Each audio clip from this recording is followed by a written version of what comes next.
ঢাকায় বিএনপির সিনিয়র নেতাদের সাথে নিয়ে দলটির প্রতিষ্ঠাতা শহীদ রাষ্ট্রপতি জিয়াউর রহমানের মাজার জিয়ারত করেছেন নারায়ণগঞ্জ জেলা ছাত্রদলের সাবেক সভাপতি জাকির খান।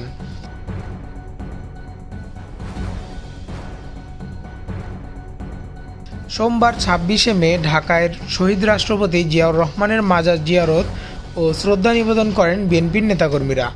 সকালেই জাকির খান বিএনপির নেতাকর্মীদের বিশাল গাড়িবহর নিয়ে ঢাকার উদ্দেশ্যে রওনা হন।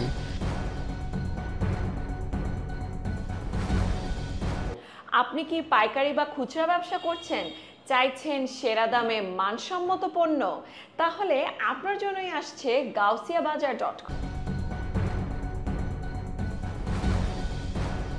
পরবর্তীতে নেতাকর্মীদের নিয়ে দলের সিনিয়র নেতাদের সাথে শেরেবাংলা নগরে অবস্থিত জিয়াউর রহমানের মাজার জিয়ারত করতে যান জাকির খান।